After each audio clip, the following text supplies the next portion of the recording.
How is cyberbullying different from traditional bullying? Cyberbullying is different in the sense of the magnitude of consequence and pain and suffering that one could cause versus old-fashioned bullying, if you would. Old-fashioned bullying could be witnessed by people, and that was part of the offense, embarrassing somebody in front of other people. But the magnitude, the number of people who could participate in this, either passively or actively, and the shame, humiliation, and embarrassment that it can cause for the individual goes magnitudes great.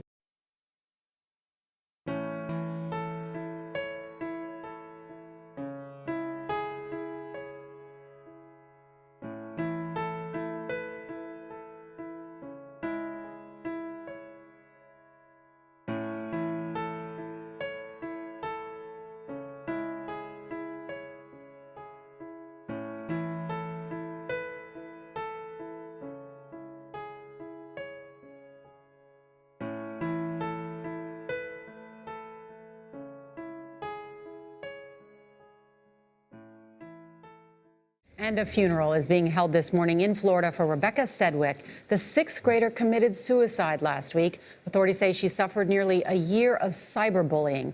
As Michelle Miller reports, more than a dozen of her classmates could be held responsible.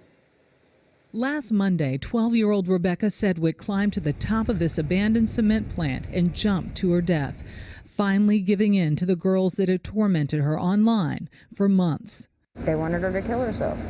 You haven't killed yourself yet? Would you please just die? They got what they wanted.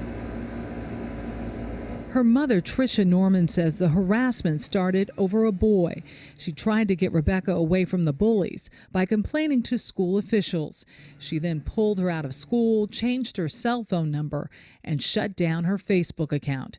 But the attackers moved to a variety of messaging apps.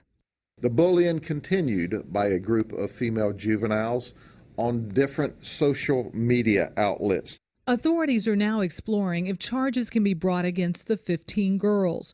Earlier this year, Florida expanded its school bullying law to include cyberbullying and some off-campus activities. Becca wrote this down in her journal, and it says, every day, more and more kids kill themselves because of bullying.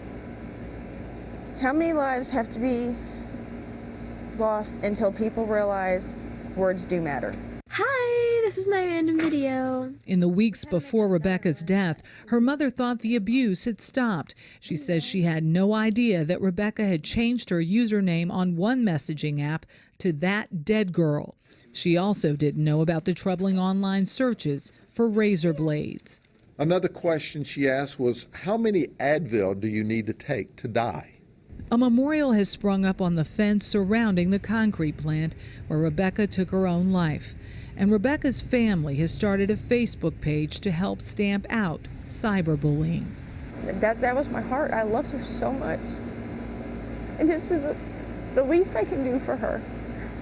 Nobody else would listen. Now that people are finally listening, now that she's gone, I'm not going to let it go.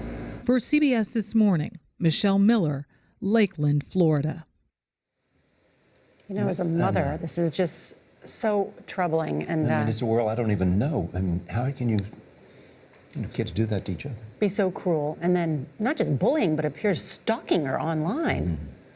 I think there's going to be a lot more to this story and the responsibility of those girls and their parents and what children are doing You want to say, online. why would you do this? Why would you do this? Be so cruel.